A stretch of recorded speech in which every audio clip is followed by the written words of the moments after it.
Kita masih kembali diberi kekuatan, kesehatan, hidayah serta taufik dari Allah Jalla wa Ala. Sehingga kita bisa kembali menghadiri pengajian rutin tafsir Al-Quran di Masjid Agung Darussalam Purbalingga. Kita berharap semoga Allah Subhanahu wa taala berkenan untuk melimpahkan kepada kita semuanya ilmu yang bermanfaat sehingga bisa kita amalkan sebagai bekal untuk menghadap kepada Allah Jalla wa Ala. Allahumma amin. Salawat dan salam semoga senantiasa tercurahkan kepada junjungan kita Nabi Agung Muhammad sallallahu alaihi wasallam, kepada keluarganya, sahabatnya dan umatnya yang setia mengikuti tuntunannya hingga akhir nanti. Seperti biasanya sebelum kita mengawali pengajian malam hari ini, kita akan membaca sebagian dari ayat-ayat yang termaktub di dalam surat At-Takwir. Semoga Allah Subhanahu wa taala memberkahi majelis kita. A'udzu billahi minasy syaithanir rajim.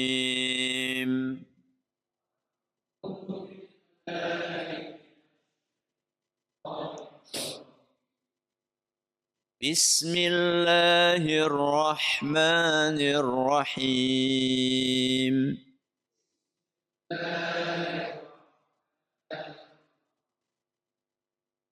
إذا الشمس كورت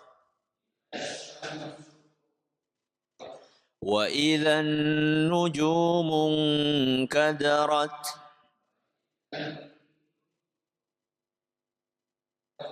وإذا الجبال سيرت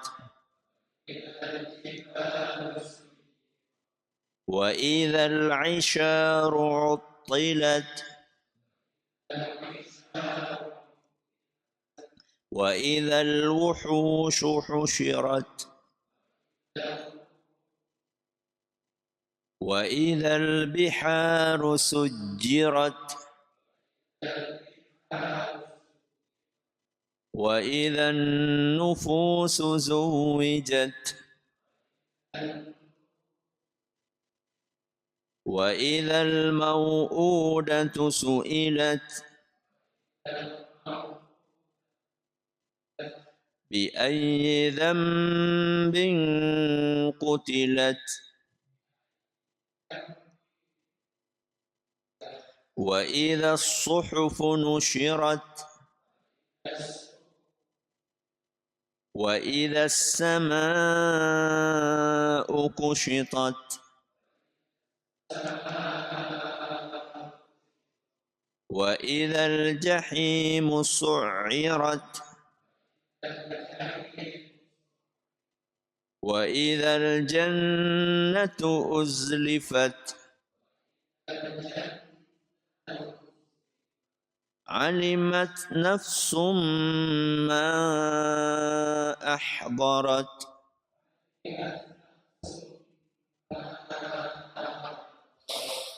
Para hadirin dan hadirat sekalian dan juga segenap pendengar serta pemirsa rahimani wa rahimakumullah.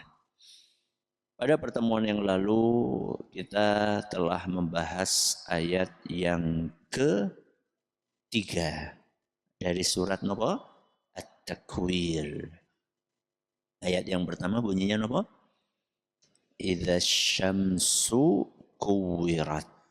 Apabila matahari digulung.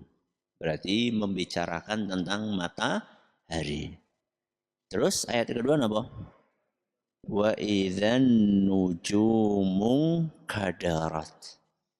Apabila bintang-bintang berjatuhan. Berarti membahas tentang bintang. Ayat yang ketiga kemarin apa? Wa idzal jibalu suyirat. Apabila gunung-gunung digerakkan. Berarti bahas tentang apa? Gunung. Matahari benda mati, bintang benda mati, gunung benda mati. Di ayat yang keempat, Allah berfirman, yang akan kita bahas malam hari ini. Wa idzal isyaru uttilat. Apabila unta bunting ditinggalkan. Apabila unta bunting ditinggalkan.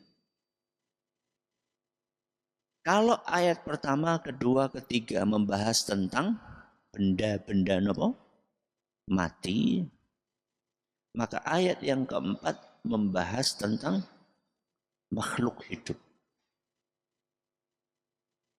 Jadi dahsyatnya hari kiamat itu bukan hanya menyasar kepada benda-benda mati saja. Termasuk juga kedahsyatan itu dialami, dirasakan, dihadapi oleh makhluk-makhluk hidup. Yang mengalami kedahsyatan itu makhluk hidup berupa binatang atau termasuk manusia? Hah? Semuanya. Wa idzal isyaru uttilat. Apabila unta bunting ditinggalkan. Itu membahas manusia apa unta? Yang dibahas unta apa manusia? Manusia. Untanya udah dibahas. Dua-duanya. Apabila unta-unta ditinggalkan. Yang meninggalkan siapa? Manusia. Makanya yang dibahas di dalam ayat itu bukan cuma untanya, tapi juga nama manusianya. Al-ishar wa idzal ishar. Ishar. Apa dari ishar artinya? Unta. Dan buntingnya ini bunting tua. Kalau manusia hamil tua ya. Jadi jangan katakan unta hamil tua ya. Bunting apa? Tua. Dari mana kita tahunya itu bunting tua? Dari kata isyar. Isyar itu satu akar kata dengan asyarah. Asyarah itu artinya 10. Berarti isyar itu bunting 10 bulan. Begitu kata mayoritas ahli tafsir. Berarti 10 bulan itu hamil tua, hamil. Bunting tua apa bunting muda? Tua. Emang lahirannya kapan? Gak sama loh kayak manusia. Unta sama manusia beda. Kalau unta itu biasanya bersalin, kok bersalin? Lahiran, ya. Berapa bulan? Orang sing unta sih ya, jadi orang ngerti ya. Sapi, kalau sapi berapa sapi? Orang sing sapi, ya Allah. Unta itu dalam beberapa referensi disebutkan lahirannya di usia 13 bulan. Di usia apa? 13 bulan. Unta yang lagi bunting 10 bulan itu adalah harta, salah satu harta yang paling mahal. Salah satu apa? Harta yang paling mahal. Kenapa? Karena untanya sendiri sudah prestisius. Apalagi unta bunting. Apalagi bunting tua. Karena unta itu adalah salah satu hewan yang bisa dimanfaatkan dari banyak aspek. Jelas, aspek pertama apa? Kendaraan. Kendaraan.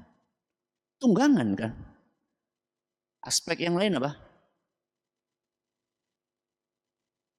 Angkutannya kendaraan berapa ya? Susunya. Terus apanya lagi? Dagingnya. Terus apa lagi? Apa? Air kencingnya.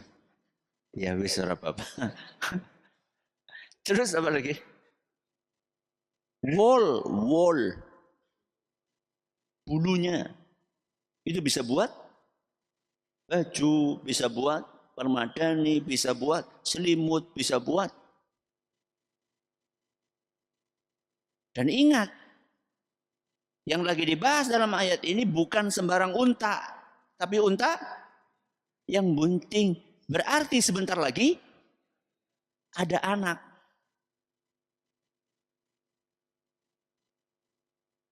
Jadi Allah Azza wa Jalla memberikan ilustrasi, gambaran kepada kita bahwa harta semahal ini ditinggalkan. Nek mobil pripun? Nek mobil pripun? Termasuk yang ditinggalkan atau tidak? Termasuk. Kan Allah di dalam ayat ini menyebutkan unta. Bukan apa? Bukan mobil. Pripun? Allah menyebutkan contoh.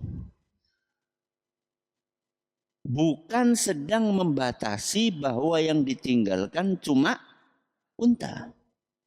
Kenapa Allah kasih contohnya unta bukan mobil? Karena masyarakat saat itu ngertinya unta. Kalau dibahas jet ya orang ngerti.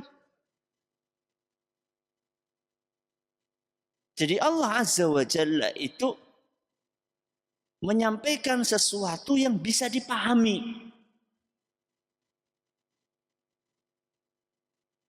oleh masyarakat yang sedang dihadapi saat itu. Dan juga bisa kita pahami oleh masyarakat sekarang. Karena sampai sekarang pun onta masih ada.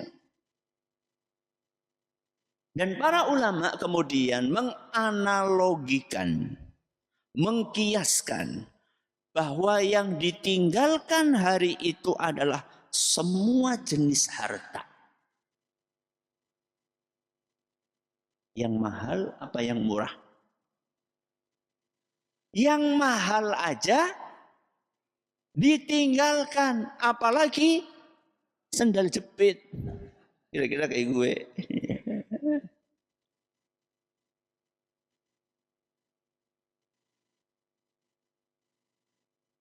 Kapan ini kejadiannya?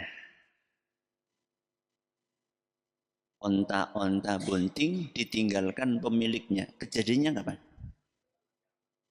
Menjelang kiamat atau setelah hari kiamat? Kenapa kok menjelang hari kiamat? Bukan di hari kiamat? Emang hari kiamat masih ada onta? Makanya kata para ulama, li'anna fi yaumil qiyamah la takunu naqatun usyara. Di hari kiamat tuh onta-ontanya udah nggak ada. Makanya kejadian ini menjelang hari kiamat. Masih ingat nggak? Ada berapa peristiwa? Ini pada keladan gitu. Ada berapa peristiwa?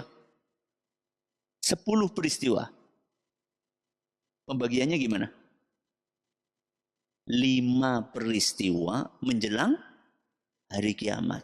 Terus 5 peristiwa setelah hari kiamat. Ini termasuk yang mana? Menjelang hari kiamat. Karena ini baru peristiwa keempat. Sekarang sih ayat keberapa? Ayat keempat. Berarti baru membahas tentang peristiwa yang keempat. Dan ini kejadiannya menjelang hari kiamat. Jadi begitu tanda-tanda hari kiamat mulai kelihatan, maka saat itu harta-harta mahal pun ditinggalkan. Pertanyaannya, kenapa ditinggalkan? Karena saking sibuknya memikirkan nasib diri sendiri. Orang itu kalau sudah takut banget, dia nggak memikirkan kecuali dirinya sendiri. Jadi kalau misalnya naudzubillahi min dzalik ucuk-ucuk banjir bandang. Apa? Banjir bandang atau misalnya tsunami misalnya. Naudzubillahi min dzalik. Apa kita masih mikir sertifikatnya di masih mikir? Sing penting awake dewek selamat, yang penting selamat. Dan saat itu kita itu enggak tahu selamat apa enggak. Belum tahu. Karena belum proses apa? Hisab. Belum proses penimbangan amal. Belum proses melewati sirat. Belum proses dikumpulkan di padang mahsyar. Belum ada itu semua proses. Jadi saat itu hanya perasaan takut, cemas, bingung, pusing. Berusaha menyelamatkan diri sendiri. Bahkan jangankan unta. Anak saja itu akan ditinggalkan. Bayi yang sangat kita sayangi saja akan dilemparkan oleh ibunya. Allah Azza wa Jalla berfirman di dalam Al-Quran surat Al-Hajj. Surat apa? Al-Hajj. Ayat 2. Ayat benten 2. Apa kata Allah Subhanahu wa taala? Yauma tarawnaha tadhhalu kullu murdi'atin amma arda'at. Pada hari itu, hari apa? Hari kiamat. Tadhhalu kullu murdi'atin amma arda'at. Ibu-ibu yang sedang menyusui bayinya akan mengabaikan bayinya sendiri. Enggak memikirkan bayinya seperti apa. Padahal hari ini nih, kalau ada peristiwa kayak tadi itu tsunami, ada banjir, ada kebakaran hebat, ibu itu masih mikirin bayinya enggak? Masih. Bahkan ibu itu rela untuk melindungi bayinya, menyelamatkan bayinya. Makanya pas lagi peristiwa nopo Merapi, ya Merapi nopo erupsi meledak, itu setelah selesai ditemukan ada ibu-ibu yang nopo yang meluk anak. Berpelukan antara ibu dengan anak. Tapi itu enggak berlaku di hari kiamat. Enggak. Saking apa nih? Saking dahsyatnya, saking ngerinya hari itu. Wa tadau kullu dzatin hamlaha. Ibu-ibu yang sedang hamil saat itu bayinya keguguran. Saking apa nih? Saking kerasnya, saking ngerinya hari itu. Wataran nasa sukara. Engkau lihat orang-orang kayak sedang mabok. Kelimpungan, bingung. Wa ma hum bisukara. Padahal mereka bukan sedang mabok. Walakinna azaballahi syadid. Tapi saat itu azab Allah sangat mengerikan. Jadi semua peristiwa-peristiwa tadi menggambarkan betapa seremnya hari itu. Wa idzal 'isyaru 'uttilat. Pada hari itu unta-unta bunting diapain? Ditinggalkan. Berarti nggak ada yang mungut ya? Nggak ada yang mungut. Nah, nggak kepikir. Saat itu kepemilikan musnah. Kenapa? Kepemilikan musnah. Karena setiap orang yang memiliki meninggalkan miliknya. Rumah, apa lagi? Mobil, apa lagi? Apa? Istri, anak, perusahaan, terus sawah, ya. HP, apa maning HP? Ya. Apa kata Allah Subhanahu wa taala? Al-mulku yawma idzinil haqqu lirrahman.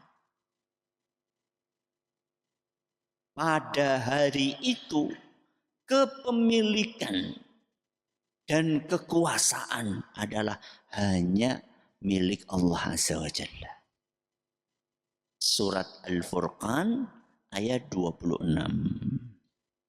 Maka ya, karena apa yang kita miliki hari ini berupa harta, berupa uang, berupa sawah, berupa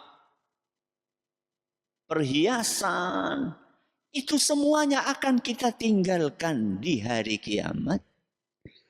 Jangan sampai gara-gara nyari itu lupa akhirat. Jangan sampai gara-gara kita sibuk ngumpulin harta, kita jadi lupa akhirat. Kenapa? Karena harta itu akan kita tinggalkan. Bahkan gak usah nunggu hari kiamat. Pas mati aja kita tinggalkan. Betul? Betul. Ada orang mati bawa motor? Nggak ada. Apalagi mobil. Kalung-kalung. Ini apa namanya? Cincin. Dibawa nggak? Maneman bu, jari anaknya. Ya misalnya ada ibu-ibu meninggal. Terus pakai nopo? Kalung, terus cincin, terus anting, terus apa lagi?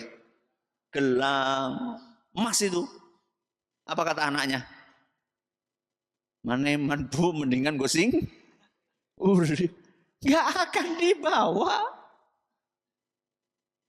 Jangankan gelang, jangankan kalung, jangankan cincin. Lawang kain kafan kita itu nggak ada sakunya. Tahu baru kain kafan keluaran baru yang ada apanya? Sakunya? Nggak ada. Haram gomadaya apa? Dompet? Nggak ada. Subhanallah. Semuanya akan kita tinggalkan. Itu padahal baru mati loh ya. Baru pas kita mati. Apalagi di hari kiamat.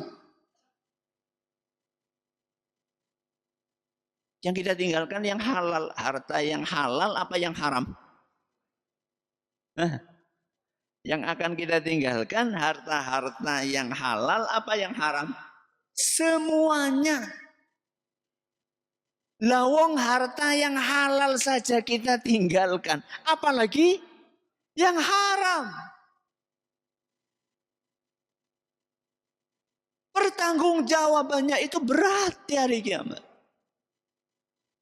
Yang halal saja sama Allah Azza wa Jalla.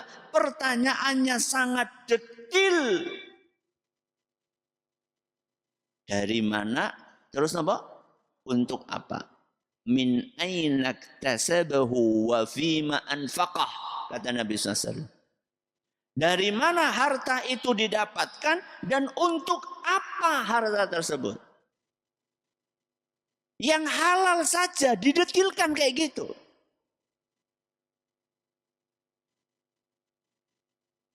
Makanya orang kaya itu masuk surganya telat. Telat.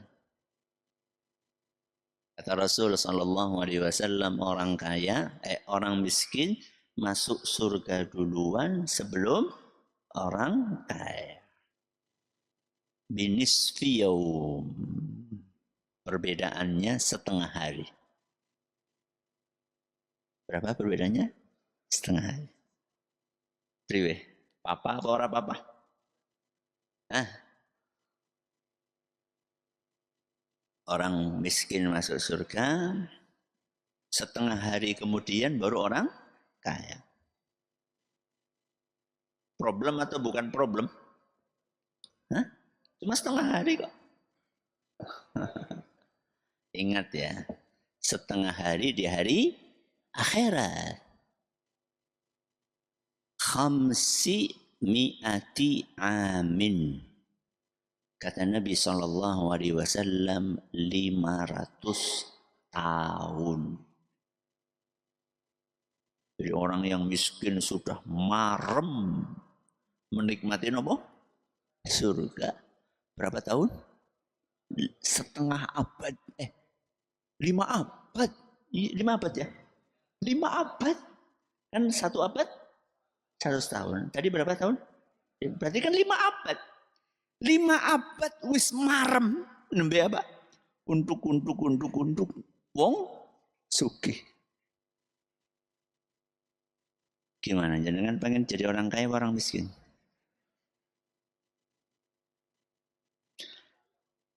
Hah? Kaya masuk surga ya telat. Telat. Jenengan pengen duluan masuk surga apa belakangan masuk surga? Duluan. Berarti pengen jadi? Hah? Pengen jadi apa? Miskin apa kaya? Bingung kan? Ya. Padahal kayanya kita di dunia cuma berapa tahun? Emang ada orang umur 100 tahun sekarang? Jarang. Kita itu menikmati kekayaan kita cuma berapa tahun? 70 tahun. Itu pun belum tentu 70 tahun full. Baru 50 tahun wis rolih gula, wis rolih jeroan, wis rolih gorengan, wis rolih emping. Sudah nggak boleh ini, nggak boleh itu, nggak boleh ini. Nanti kita praktis dan sugih paling kan umur pira nembe mulai ini. Ya. 40. Berarti cuma 10 tahun menikmati kekayaan. Priwe. Mantap jadi orang kaya apa orang miskin? Ya. Terserah Allah. Terserah Allah. Berarti enak ya jadi orang miskin ya? Tergantung miskin sholat apa ora. Ya. Wis kere ora sholat. Kan sengsara dunia. Jadi kalaupun kita jadi orang miskin, jadilah miskin yang bersabar, yang soleh. Kalaupun kita jadi orang kaya, jadilah orang kaya yang bersyukur. Jadi orang kaya, walaupun hartanya halal, prosesnya lama. Apalagi yang hartanya haram. Nanti di hari kiamat kata Rasul SAW dalam hadis yang diriwayatkan oleh Imam Muslim, taqiul ardu afladha kabidiha. Nanti di hari kiamat bumi akan memuntahkan isinya. Apa? Bumi akan memuntahkan isinya. Amsalal ustuwani minadz-dzahabi wal fiddah. Yang dikeluarkan oleh bumi adalah emas dan perak, gedenya setiang-tiang ini. Senopo? Setiang-tiang. Muntah keluar nopo? Emas, mak gludok, gedenya tiang. Perak, rudak, gedenya setiang. Fayaji'ul qatilu fayaqulu fi hadha qataltu. Si pembunuh, si apa? Pembunuh akan berkomentar pada hari itu, gara-gara ini aku bunuh. Gara-gara harta. Wa yaji'ul qati'u fayaqul. Dan orang yang ketika di dunianya memutus silaturahim, dia akan berkomentar fi hadza qata'tu rahimi. Gara-gara ini saya memutus silaturahim. Bokayu ora wawuh karo adine. Adine ora wawuh karo mamase. Gara-gara warisan. Silaturahmi putus. Gara-gara rebutan warisan. Nanti di hari kiamat dia akan mengatakan, gara-gara ini saya memutus silaturahim. Wa yaji'u sariqu fayaqul. Dan pencuri akan berkomentar. Sudah berapa berarti yang komentar? 3 sama ini ya. Yang pertama siapa? Pembunuh. Yang kedua, pemutus silaturahmi. Yang ketiga, pencuri. Pencuri akan berkomentar fi hadza quti'at yadi. Gara-gara nyari ini tangan saya dipotong. Tsumma yad'unahu fala ya'khuduna minhu syai'a. Setelah itu si pembunuh, si pemutus silaturahim, si pencuri pergi meninggalkan gelondongan apa tadi? Emas dan perak tadi dan tidak mengambil secuil pun. Hadis riwayat Muslim. Jadi harta harusnya dikumpulkan atau tidak dikumpulkan? Jadi kita ini seharusnya bekerja ngumpulin harta apa enggak? Enggak? Hah? Tergantung. Apa? Tergantung. Karena harta ini bisa menjadi tunggangan ke surga, bisa menjadi tunggangan ke neraka. Apa kata Al-Imam Ibn Rajab rahimahullahu ta'ala? Al-malu liman ista'ana bihi ala ta'atillah wa anfaqahu fi subulil khairat qurbatun ilallah wa sababun musilun lahu ilallah. Harta itu kalau digunakan untuk beribadah kepada Allah. Kenapa? Digunakan untuk beribadah kepada Allah. Maka ini akan mengantarkan kita untuk bertemu dengan Allah Subhanahu wa ta'ala. Harta digunakan untuk ibadah. Contohnya apa? Contohnya apa? Mangkat ngaji. Jangan tadi ke sini pakai apa? Motor. Motor harta bukan? Harta. Yang pakai mobil, harta. Yang pakai sepeda, harta. Yang jalan kaki, sandal. Iya, nganggo sandal. Ya. Buat beribadah kepada Allah. Apalagi selain berangkat ngaji? Buat menafkahi anak yatim. Anak istri disit yatim. Menafkahi anak istri. Ibadah bukan? Ibadah. Zakat. Ibadah bukan? Ibadah. Haji, umroh, kurban, akekah. Masih banyak harta, masih banyak ibadah-ibadah yang lainnya yang bisa kita gunakan, yang bisa kita laksanakan pakai apa? Pakai harta. Kebalikannya kata beliau, wa huwa, dan harta itu, liman anfaqahu fi ma'asillah wasta'ana bihi ala naili aghradihi al-muharramah aw ishtaghala bihi an ta'atillah qati'un lahu anillah. Sebaliknya harta itu kalau digunakan untuk maksiat, maka itu akan membuat seorang hamba terputus hubungan sama Allah, alias mengantarkan kemana? Ke neraka. Apa contohnya harta buat maksiat? Hah? Judol. Apa? Judol. Judi online. Apalagi selain judol?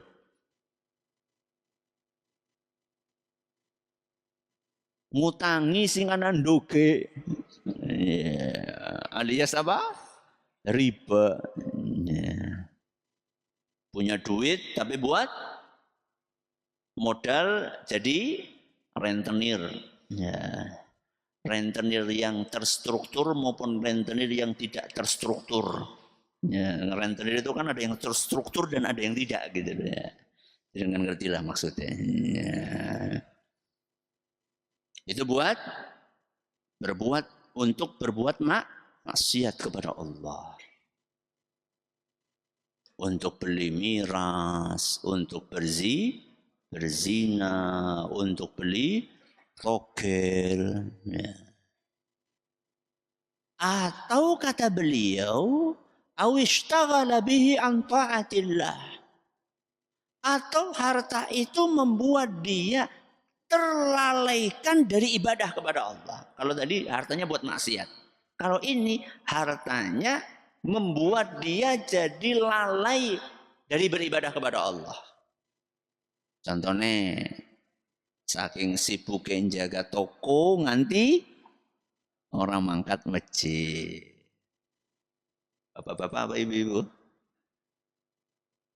Bapak-bapak apa ibu-ibu? Yang wajib ke masjid siapa? Bapak-bapak. Saking sibuknya nunggoni manuk. Ya. Sampai